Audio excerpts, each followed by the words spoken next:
Selamat pagi, New Tribe Bali. Apa kabar, saudara? Luar biasa, mantap. Saya apresiasi dulu Anda yang sudah hadir di ibadah pagi hari ini. Di tengah liburan yang sudah mulai, sudah mulai liburan sekolah ya. Dan juga di tengah pembukaan Piala Dunia. Masih bisa pagi-pagi datang untuk gereja, luar biasa. Ya, update terakhir Brazil lawan Maroko, berapa skornya tadi? Seri 1-1, mantap. Sudah mulai begadang-begadang, bapak-bapak, sudah mulai kelihatan muka-muka begadangnya. Oke, kita akan dengarkan firman Tuhan hari ini. Silakan buka Alkitab saudara dari 1 Korintus pasal 10 ayat 24. 1 Korintus pasal 10 ayat 24, saya bacakan bagi kita semua. Jangan seorang pun yang mencari keuntungannya sendiri, tetapi hendaklah tiap-tiap orang mencari keuntungan orang lain. Kemudian yang kedua dari 1 Korintus pasal 12 ayat 22 sampai 25. 1 Korintus pasal 12 ayat 22 sampai 25. Malahan justru anggota-anggota tubuh yang nampaknya paling lemah yang paling dibutuhkan. Dan kepada anggota-anggota tubuh yang menurut pemandangan kita kurang terhormat, kita berikan penghormatan khusus. Dan terhadap anggota-anggota kita yang tidak elok, kita berikan perhatian khusus. Hal itu tidak dibutuhkan oleh anggota-anggota kita yang elok. Allah telah menyusun tubuh kita begitu rupa, sehingga kepada anggota-anggota yang tidak mulia diberikan penghormatan khusus. Supaya jangan terjadi perpecahan dalam tubuh, tetapi supaya anggota-anggota yang berbeda itu saling memperhatikan. Saudara, Anda sadar atau enggak, dalam beberapa minggu ini kita membahas nilai-nilai, values yang kita punya di komunitas ini, di gereja ini. Beberapa minggu lalu kita sudah bicara tentang freedom atau kebebasan, kemudian kita juga sempat bicara tentang unity, kesatuan, kita bicara tentang excellence, kemudian kita juga sempat bicara tentang compassion atau kasih. Hari ini saya mau bicara tentang honor. Kita mau bicara tentang honor. Boleh colek sebelahnya bilang kamu dulu deh. Kamu dulu deh. Colek temannya satu lagi yang pilihan kedua Anda, bilang kamu juga, kamu dulu deh. Mari kita berdoa. Tuhan Yesus, kami bersyukur hari ini kami boleh diberikan kesempatan untuk datang ke rumah-Mu, memuji dan memuliakan nama-Mu. Saat ini kami mendengarkan firman-Mu Tuhan, kiranya Engkau siapkan hati dan pikiran kami, supaya boleh kami terima apa yang hendak Engkau sampaikan. Berkati mulut bibir hamba-Mu Tuhan, supaya boleh menyampaikan apa yang menjadi isi hati-Mu. Di dalam nama Yesus kami berdoa dan mengucap syukur, haleluya, amin, amin. Saudara, honor dalam bahasa Indonesianya diterjemahkan jadi hormat atau menghormati. Apa yang ada di dalam pikiran Anda waktu dengar kata hormat? Exactly, the gesture. Hormat gerak gitu. Beberapa dari kita mungkin itu ya, tumbuh besar dengan tempaan itu ya. Kita disiksa hari Senin dengan upacara. Jadi begitu dengar kata hormat, yang pertama kita ini hormat. Gesture ini datang dari sikap hati sebenarnya. Dan kita sebagai orang Indonesia tuh kita punya nilai hormat juga. Dari kecil kita diajarin yang namanya salim gitu ya. Kalau salam ke orang tua harus cium tangan. Kemudian kalau lewat di depannya orang itu harus permisi. Atau kalau misalnya orang yang baru kenal panggil Pak atau Bu atau Kak. Ini nilai hormat yang kita diajarkan dari kecil sebagai orang Indonesia. Dan saya mau mengencourage ini budaya ini jangan sampai hilang. Di tengah gempuran budaya Western, kan kita tinggal di Bali banyak berdampingan sama orang-orang ini, orang luar, tapi mari kita usahakan budaya itu tetap ada. Anak-anak saya juga saya usahakan, walaupun setengah bule gitu, saya usahakan budaya hormat sebagai orang Indonesia tetap ada. Walaupun kadang-kadang masih malu-malu, nanti Bapak Ibu bantuin ya, anak saya kadang berkeliaran, diajak tos aja masih malu gitu. Tapi ya, karena ini yang menjadi identitas dan keunikan kita sebagai bangsa Indonesia, hormat. Tapi hari ini, hormat saya mau bahas dari sudut pandang yang lebih luas. Seperti yang tadi saya bilang, hormat atau honor itu adalah nilai yang kita junjung di komunitas ini, di gereja ini. Bukan hanya hormat kepada yang lebih tua, tapi bagaimana kita melihat semua orang dengan rasa hormat. Saudara, pernah nggak Anda ngerasa nggak kelihatan? Pernah nggak Anda ngerasa masuk ke dalam suatu ruangan, Anda hadir secara fisik, tapi seakan-akan you are invisible gitu. Anda nggak terlihat. Seakan-akan Anda datang, terus Anda keluar pun nggak ada satu orang pun yang notice. Ada yang pernah ngerasa gitu? Atau sebaliknya gini, pernah nggak Anda ketemu sama orang, entah kenapa mereka tuh bikin Anda ngerasa penting gitu. Bikin Anda ngerasa diperhatikan. Pernah ya? Mereka nggak ngapa-ngapain sebenarnya, cuman I don't know, Anda ngerasa spesial aja around these people. Anda ngerasa dilihat. Nah, hari ini saya mau ajak kita ngobrol tentang keputusan-keputusan sederhana yang bisa jadi hal yang powerful untuk kita lakukan untuk orang-orang di sekitar kita. Di ayat yang kita sudah baca, Paulus merangkumkan dalam satu kalimat pendek. Dia bilang, jangan seorang pun mencari keuntungannya sendiri, tetapi hendaklah tiap-tiap orang mencari keuntungan orang lain. Atau kalau misalnya diterjemahkan dalam bahasa kita sehari-hari, yang tadi saya bilang, kamu dulu deh.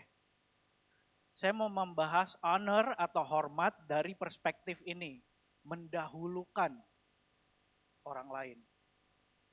Mendahulukan orang lain.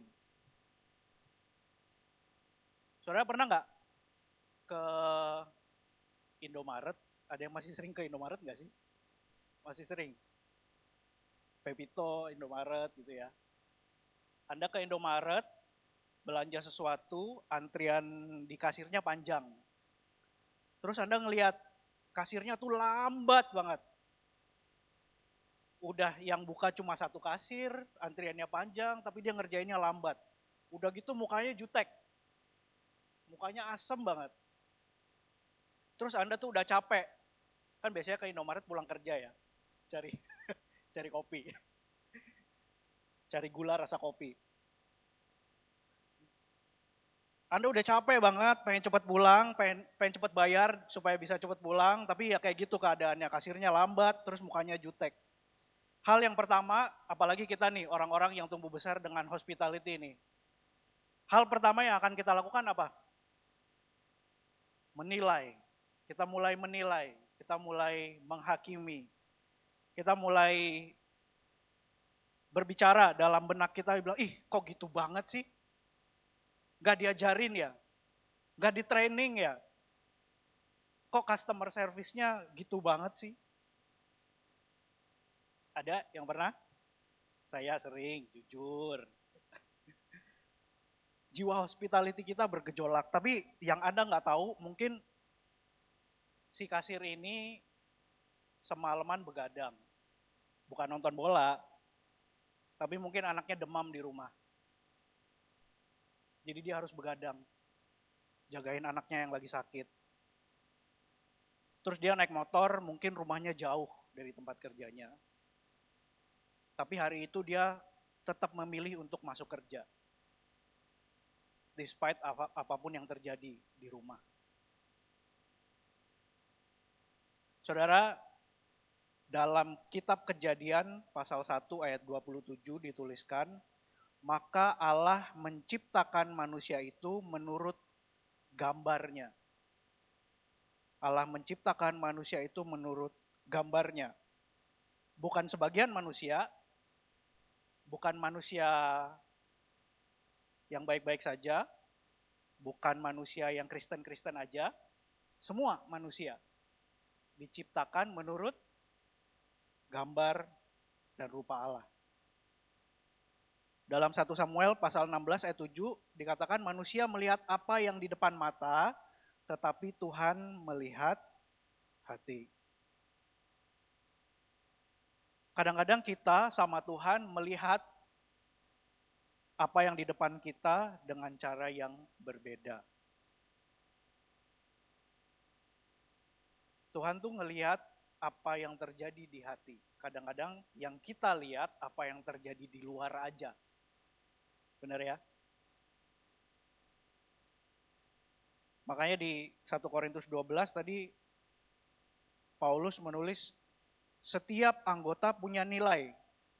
Bukan karena penampilannya, bukan karena performanya, tapi karena mereka adalah gambar Allah. Mereka diciptakan serupa dengan Allah. Honor bukan respons terhadap kelayakan seseorang. Tapi honor adalah pengakuan bahwa Tuhan sudah lebih dulu melihat nilai mereka sebelum kita sempat menilai.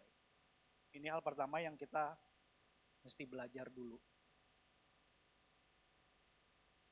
Bagaimana kita bisa melihat orang dari cara Tuhan menilai mereka, bukan dari kriteria kita.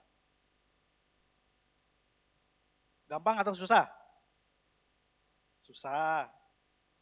Kenapa masih susah mendahulukan orang lain? Apa sih yang menghalangi kita? Saudara, sebuah data dari Asurion Research tahun 2023 mengatakan bahwa rata-rata orang mengecek ponselnya 96 kali sehari. Sekali setiap 10 menit. Benar apa benar? Ada yang lebih? 10 menit mungkin lebih dari itu. Kita nih hidup di era yang penuh dengan distraction namanya, distraksi atau gangguan-gangguan. Dari feed, dari notifikasi. Kita sebenarnya nggak jahat, tapi kita cuman sibuk dengan diri sendiri kadang-kadang. Paulus menuliskan dalam kitab Filipi pasal 2 ayat 3-4 dikatakan dengan rendah hati anggaplah orang lain lebih utama dari dirimu sendiri.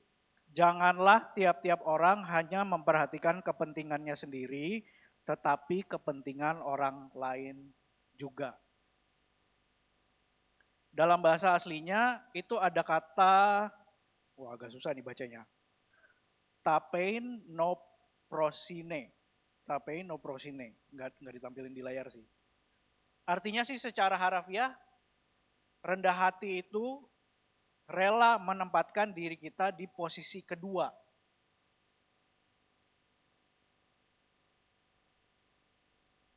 Rela menempatkan diri kita di posisi kedua. Kadang-kadang di dalam keseharian kita, di dalam cerita kehidupan kita, kita pengennya selalu jadi tokoh utama. Tapi sesekali coba kita belajar gimana menempatkan diri kita sebagai figuran, tokoh pendukung. Karena saudara, not everything is about us. Nggak semua hal itu tentang kita. Kalau dunia kita itu cuma tentang kita aja, dunia kita kecil banget. We live in a small world. Ego memecahkan tubuh, tapi honor yang menyatukan. Honor itu nggak bisa tumbuh di tanah yang sama dengan ego. Salah satu harus dibuang. Kalau kita mau simpen egonya, ya kita nggak bisa menghormati. Tapi kalau kita mau belajar menghormati, then kita harus belajar melepaskan yang namanya ego. Susah apa gampang? Susah terus dari tadi ya.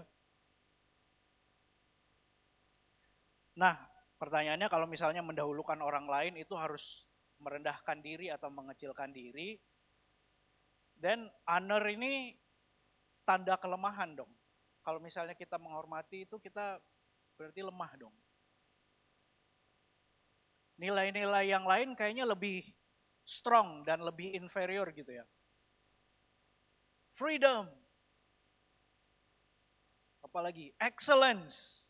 Selalu menempatkan kita di yang atas gitu. Kira-kira honor ini kita jadi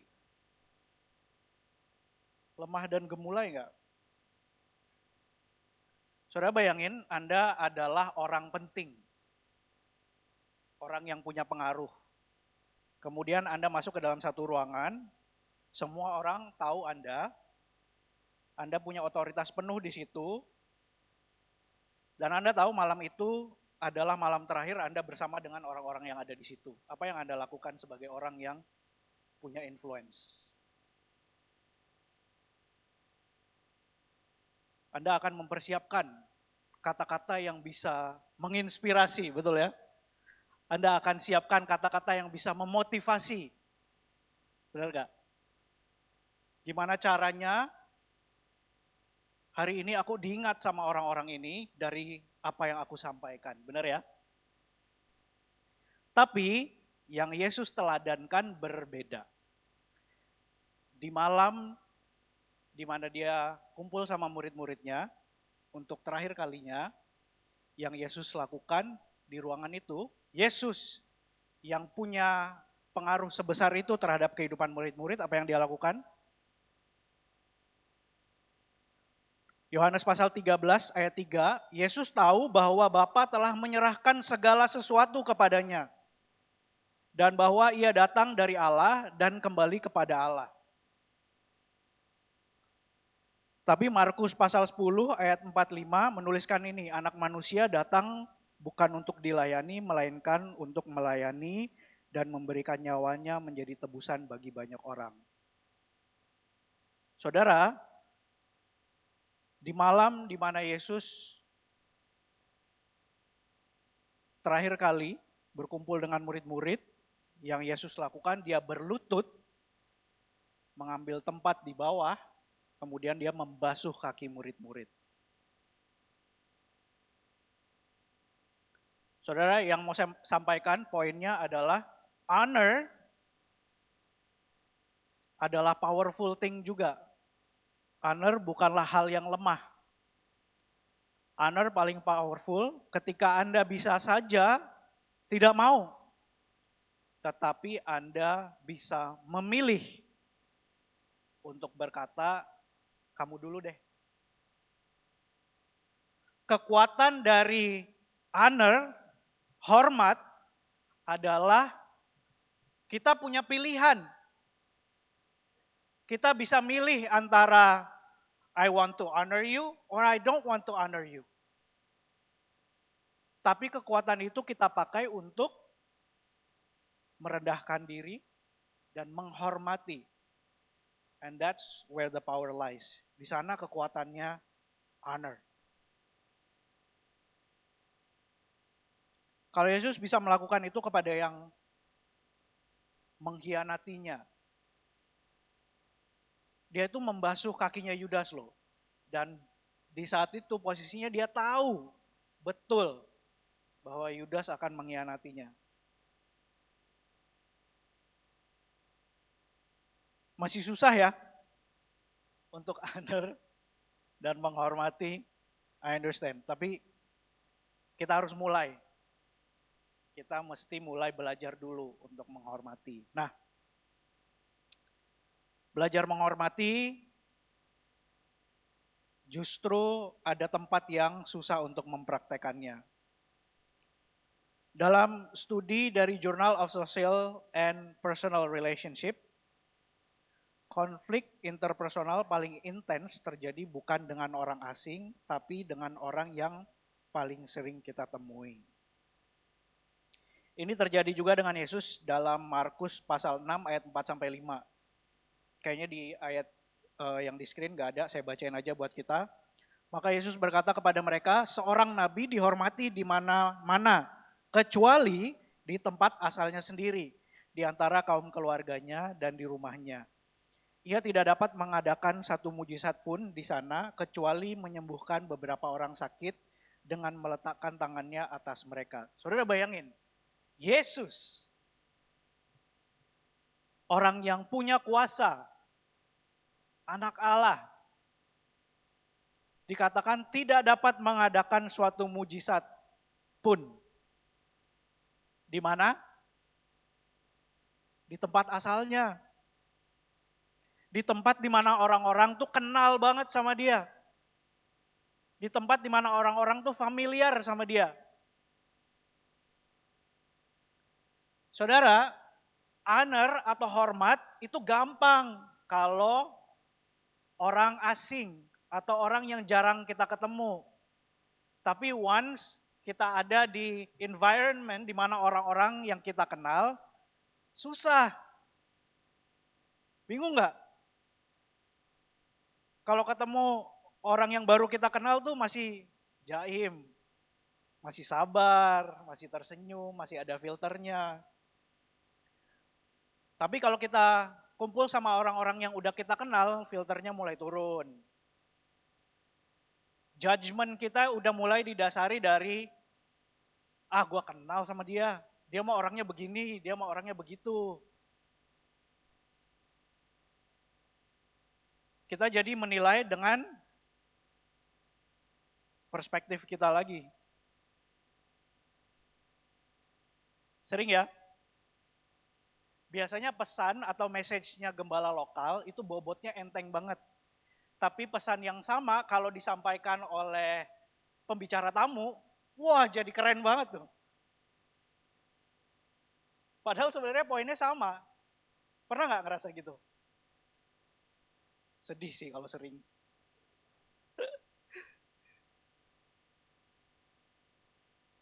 Tapi karena susah itulah, jadi tempat yang familiar adalah tempat di mana kita harus pertama belajar untuk menghormati. Mulai dari orang-orang yang kita kenal dulu. Paulus menuliskan di 1 Korintus 12 ayat yang kita udah baca tadi, anggota tubuh yang kelihatannya lemah justru sangat dibutuhkan. Dan kepada anggota yang kurang terhormat, kita berikan kehormatan yang lebih besar. Tujuannya supaya ini, di ayat 25, supaya jangan terjadi perpecahan dalam tubuh. Supaya jangan terjadi perpecahan dalam tubuh. Saudara, honor atau menghormati itu tidak terjadi secara otomatis. Kita harus sengaja atau harus intensional untuk memberikan honor. Kita harus aktif mencari siapa yang bisa kita hormati. Dalam Roma 12 ayat 10 dikatakan saling mendahului dalam memberi hormat. Ini dalam bahasa aslinya artinya kayak kompetisi. Siapa yang bisa kasih hormat duluan? Siapa yang bisa honor duluan? Berlomba untuk memberi kehormatan duluan. Saudara bayangin kalau misalnya kita di dalam keluarga dan di dalam gereja, di tempat-tempat yang familiar aja dulu. Semua orang berpikir bukan siapa yang bisa menghargaiku atau siapa yang bisa perhatiin aku. Tapi sebaliknya setiap orang berpikir siapa yang bisa aku perhatiin dulu. Siapa yang bisa aku hargai dulu, siapa yang bisa aku kasih perhatian dulu. Cepet-cepetan gitu. Honor itu diuji paling keras bukan oleh orang asing, tapi oleh orang yang paling kita kenal. Bisa belajar menghormati? Bisa ya.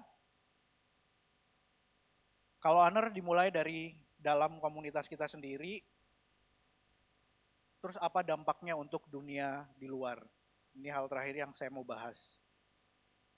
Kenapa penting untuk kita belajar menghormati satu dengan yang lain di dalam dulu, di dalam komunitas kita, di dalam keluarga. Theodore Roosevelt menulis ini, people don't care how much you know until they know how much you care. Orang tuh nggak peduli berapa banyak yang Anda tahu, sampai mereka tahu berapa banyak Anda peduli. Saudara, di tengah komunitas yang beragam, itu keberadaan orang percaya yang punya perbedaan, masih ingat ya, kita di tempat ini berbeda-beda, tapi pada saat orang bisa lihat bahwa di tengah perbedaan kita bisa menerima dan menghormati satu dengan yang lain, kita jadi kesaksian.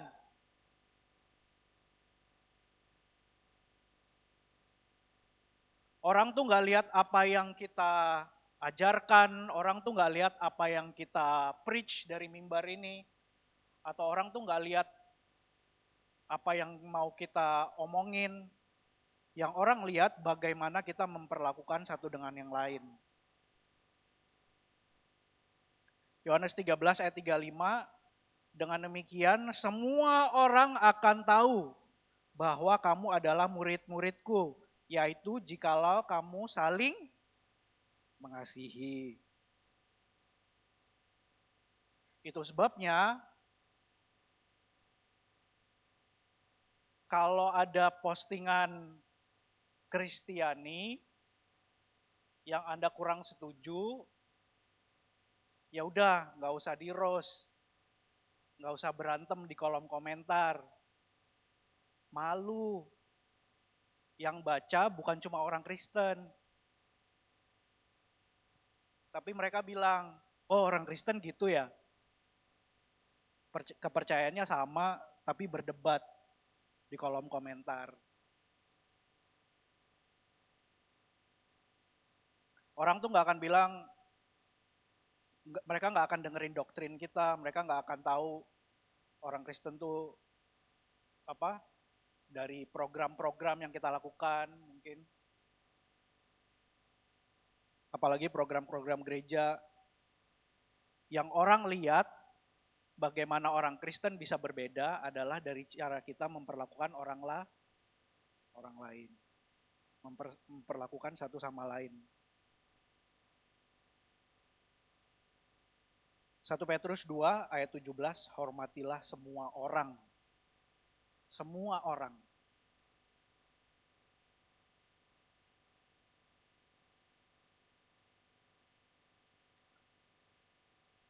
Saya akan tutup dengan ini, khotbah terbaik yang akan Anda sampaikan bukan dari mimbar, tapi di meja kafe, di grup WhatsApp, di kolom komentar, di ruang meeting, di kampus, di parkiran, di jalan raya. Halo? Atau di cara Anda memperlakukan kasir Indomaret yang tadi. Honormu hari ini adalah kesaksianmu besok. Saudara, cara supaya orang Kristen atau cara supaya orang lain tahu dan mengenal Yesus melalui kehidupan kita adalah dari cara kita menghormati satu sama lain di dalam gereja dan juga di luar gereja. Berapa banyak dari Anda siap untuk belajar menghormati satu dengan lain? Ya, siap? Saya harap ini membantu Anda. Tadi di awal saya tanya, Anda pernah nggak ngerasa nggak kelihatan atau nggak diperhatiin. Kita pasti pernah ya ada di posisi itu ya. Sekarang pertanyaannya saya balik. Siapa nih kira-kira yang lagi nunggu Anda perhatikan? Siapa nih kira-kira di dalam hidup kita, di dalam komunitas kita, di dalam gereja kita, di dalam baris tempat duduk kita, di dalam keluarga kita.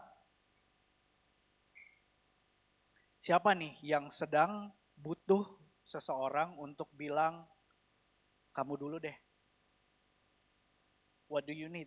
Apa yang menjadi keperluanmu? Apa yang bisa aku doakan? Bisa kira-kira? Ambil waktu. Bayangkan satu orang yang bisa Anda coba untuk dahului beri hormat.